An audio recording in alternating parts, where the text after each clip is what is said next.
All right, so we talked about value system and intellectual intelligence as pillars of well-rounded excellence, and now we'll talk about emotional intelligence, another important pillar. All right, what it actually implies. Let's dive in. So one thing, of course, you want to start with when it comes to emotional intelligence is self-awareness, which again, there are so many ways to define it, especially these days. It's a buzzword that everybody uses, but self-awareness basically, it's both mental, spiritual, and physical. It's ability to recognize your emotions in a moment, but it's also being aware of where you stand for in terms of the values and principles, which is part of the value system pillar we talked about. But it's basically understanding yourself, managing yourself, which is self-management, another important aspect here. And again, let me try to separate this for you to understand better what I'm talking about. So you can be self-aware in a sense that you're aware of your values, of your standards, of your goals and desires. Another aspect is that you're aware of your physical presence. You actually recognize your body. If you close your eyes, you can kind of feel any sort of and I don't know even best way to describe it. You can feel sensations, right? You can feel sensations going through your body.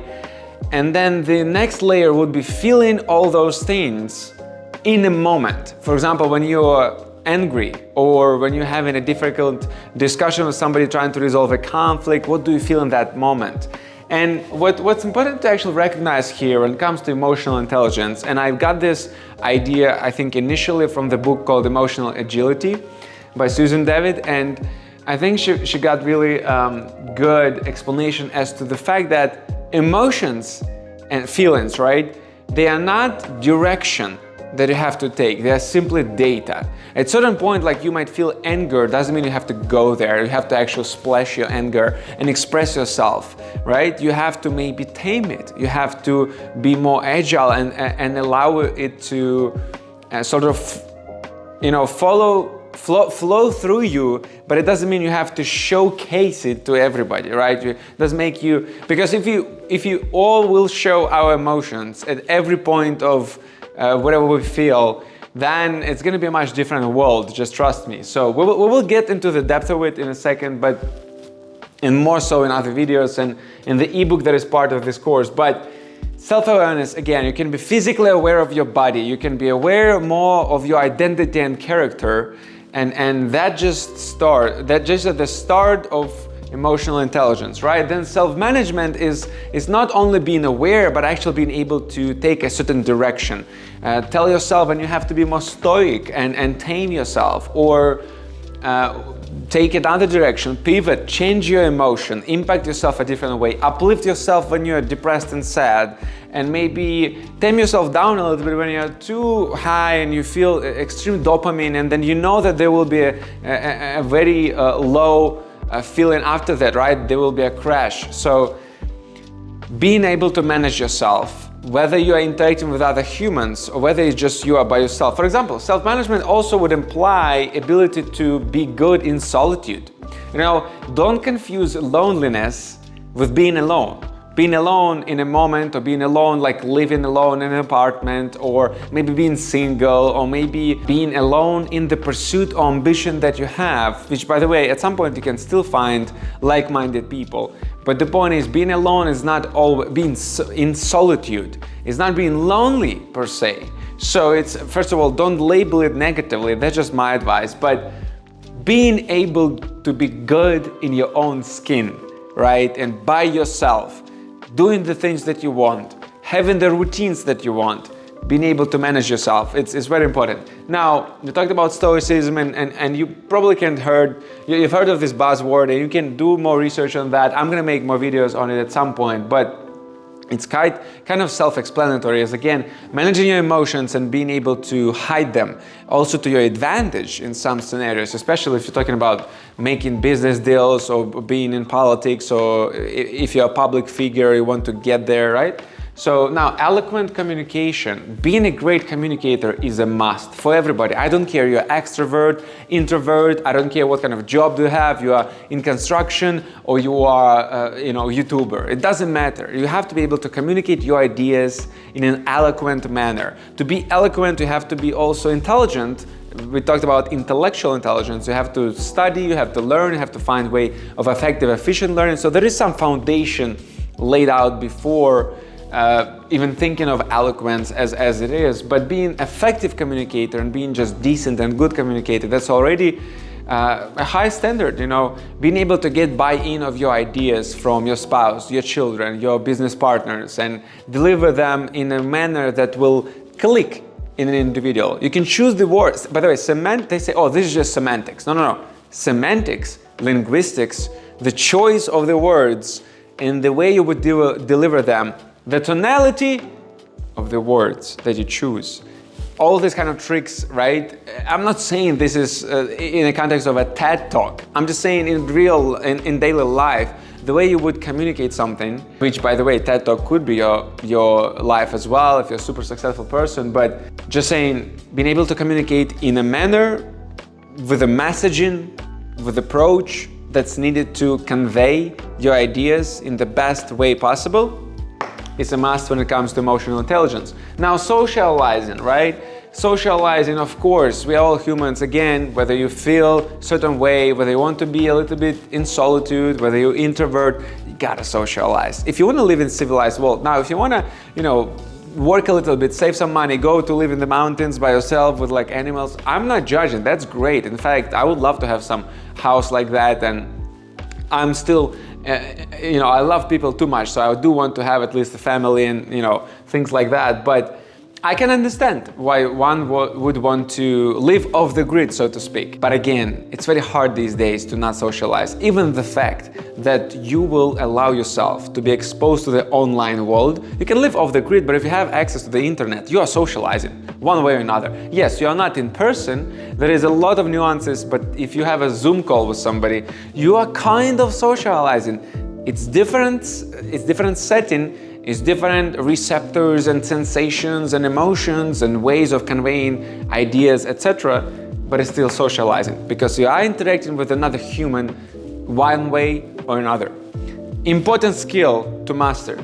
Now, negotiation, we talked about business. Of course, when it comes to communication, you kind of gotta be able to negotiate things. It's finding compromises, it's trying to find this scenario and the context that fits your needs better. In some cases, especially in business, you gotta be able to find advantages for yourself.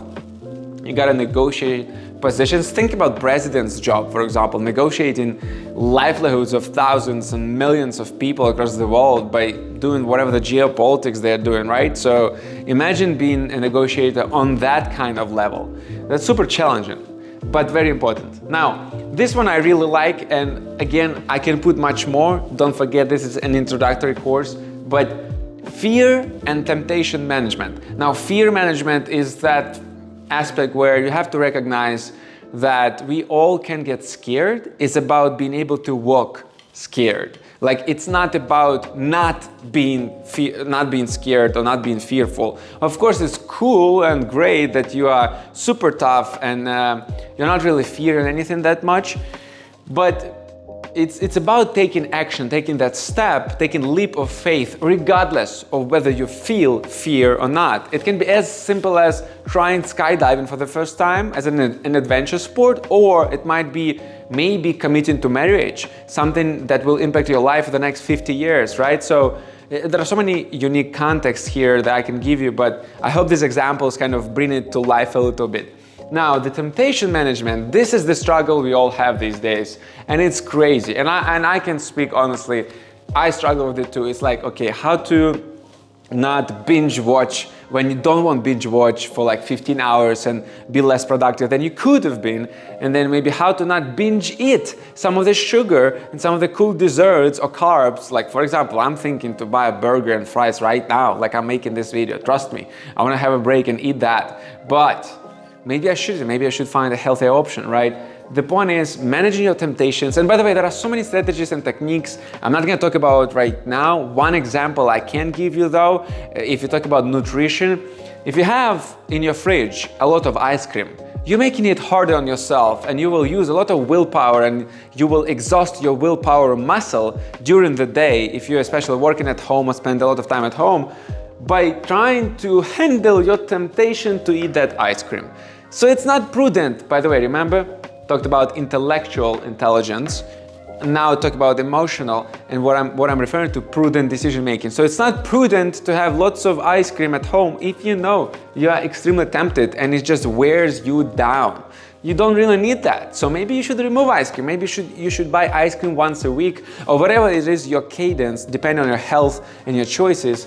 Let's just say if you want to really eat ice cream, maybe you need to buy it once a week and finish it, like a small portion, instead of buying loads of it. Oh, let me just have it in my fridge, in my freezer. Maybe not smart. Maybe you don't need to handle that. You don't care, you don't like ice cream, whatever. But I love ice cream.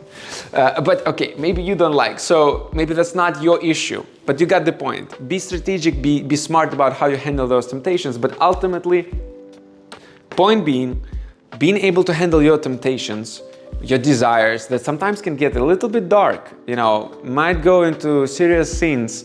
And I can talk about it for a long time.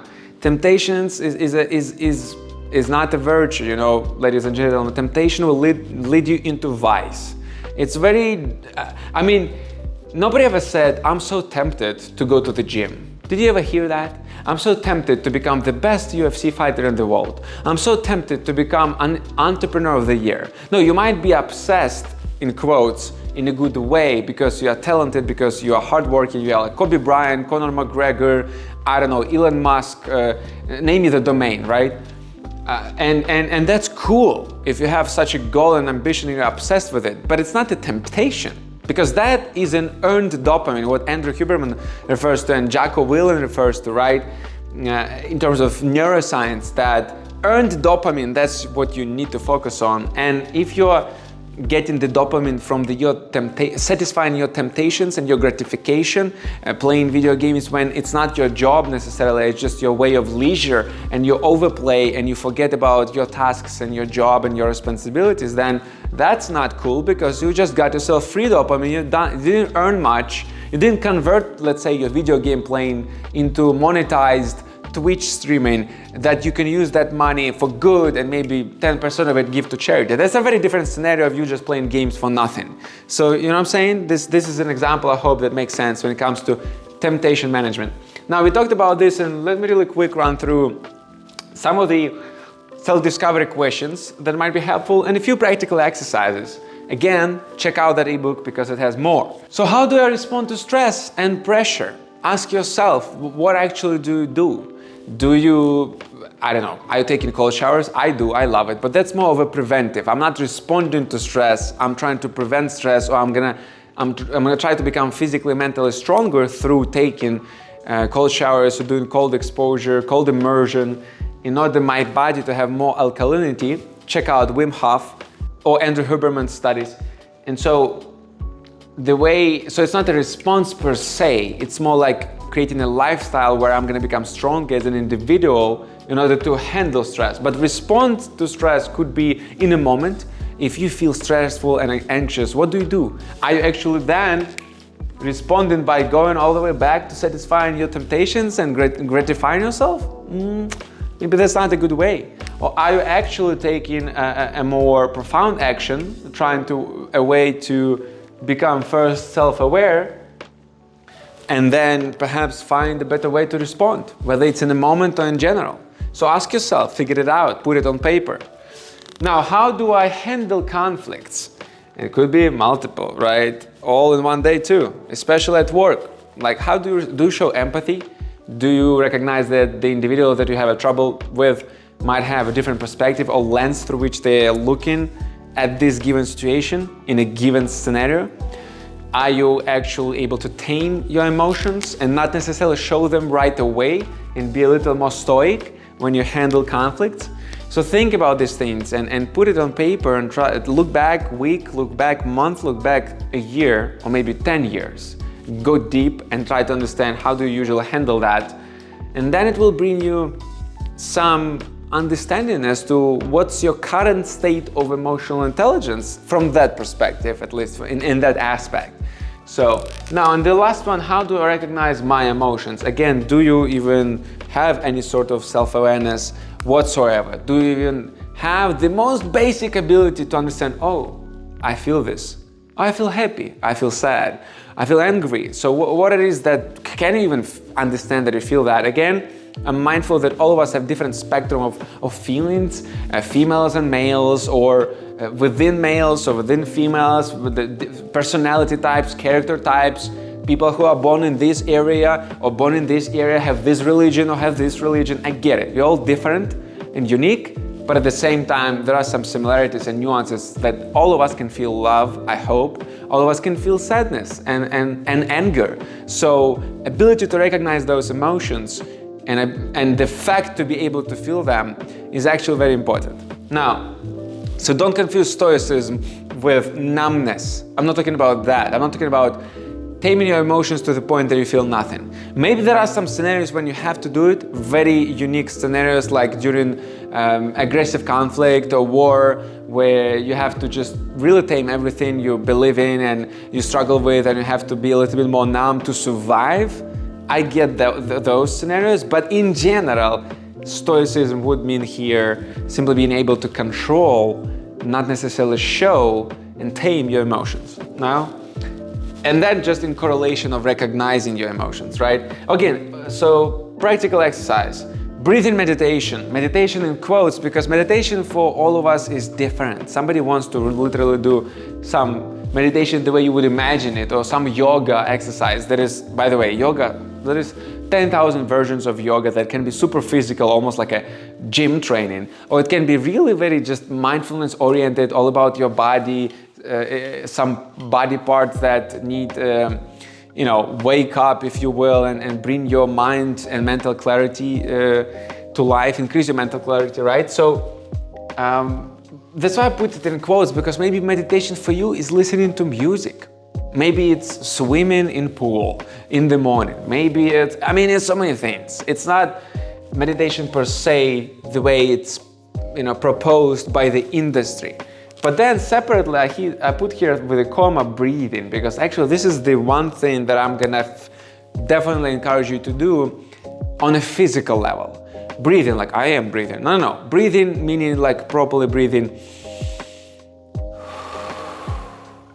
And again, there are very techniques. There is a box breathing that you can learn from firefighters, and there is lots of, or military folks. There is lots of nuances to read. Wim Hof breathing, read mindfulness breathing, read books from Eckhart Tolle, who is a self-awareness expert. Read and listen to Andrew Huberman's podcast, who is a professor at Stanford University in neuroscience. So they will all in one voice say the necessity of being able to breathe, because it increases your adrenaline. It also helps you with your alkalinity. It slows down your heart rate beating for a moment, right? And because the faster your heart rate is beating, the more stress you might encounter. And I'm not talking about high intensive training that is also beneficial for your heart. We can talk about that in the health and fitness pillar, which we'll talk about next. But I'm saying that sometimes you need to slow yourself down, and breathing helps with that. It kind of makes you centered. All your sensations in your body, where it's something makes you uncomfortable, makes you comfortable again, and that in turn helps you with figuring out your emotions. Now, empathy exercise. Try to put yourself in shoes of a person or a scenario where you think you have never been, to better understand it and better understand them. Again, I think you can choose, let's say you have, everything is perfect. And again, not trying to offend anybody here or create any negative connotation, but that's life. Let's just say you are super healthy and strong, but there's somebody who has cancer or somebody who is disabled. Let's say it's a military veteran who doesn't have legs. Right? And God bless them, and I wish all the best to people who struggle in that way. But have you ever thought of putting yourself in their shoes? Oh, I feel bad for them. No. Try to imagine yourself living the day in a life without your legs, if you have legs, right? So I know it might be like weird and controversial, and I'm like bringing up such topics here. It was so positive video, and now it's like such, it's not negative, it's just life. It's recognition of reality, and reality is harsh sometimes. So to be empathetic to other people, you have to understand what they can go through on a physical, mental, spiritual levels, their backgrounds, their lens, their perspectives, and what's the better way to understand somebody who really struggles on a physical level if not imagining yourself being in their shoes. And so try to imagine it, try to describe it on paper. How do you feel? What are your emotions? You cannot play soccer anymore, you cannot play football, you cannot play maybe basketball, you can't do much in the gym, it's hard, you struggle, you hate it, you're frustrated, it's annoying, and all sorts of emotions. Now, I'm not saying that's like dead end. There are some people who are disabled, who are rock stars, who are champions of Paralympics and you name it. That's not about it. I'm not saying that that's the end of your life. I'm just saying for you, you take your body for granted. Maybe you don't know that somebody else, or you haven't ever seen that somebody else is struggling on that front. So I want you to imagine that struggle and then put it on paper. So that would be your empathy exercise. Now, finally, emotional awareness, again, it's just all the way back. I pretty much describe it, to be honest, through this question: how do I recognize my emotions? Try to set your mindset that you want the whole day today or tomorrow, but don't forget about it, to try to feel and to try to notice what do you feel. When you talk to somebody, especially if you interact with other humans, or when you do it, or when you are in solitude, it's better to be socializing, but let's say you are in solitude, you are doing something. You're exercising, you're doing your job, you are cooking meals, maybe you felt annoyed or you're tired, whatever. But I want you to notice that moment. And I want you to start thinking about what are you thinking about. To start recognize your thoughts in a moment, being self-aware, right? And what usual direction are you taking? Are you becoming negative? Are you saying too many times the word tired, tired, tired, tired? Are you becoming fatigued, for example? Are you sort of losing productivity because of those thoughts? I'm giving you one example. Maybe you are happy and it's a totally different scenario, but I'm just saying, what if you have been annoyed? You're taking it too far. You're taking it not as data, you're taking it as a precursor for your next action, as a predicament of your behavior, which is not what's necessary here. The whole point of self-awareness is so that you manage yourself, so that you can be stoic, or so that you can be, effective in your fear and temptation management, in your emotional management, in your emotional intelligence. So again, try all of these exercises, do some of the self-discovery questions, and I hope that this pillar of excellence is also on your list of improvement. And I'm looking forward to discussing health and fitness in the next video. Thank you, and I see you there.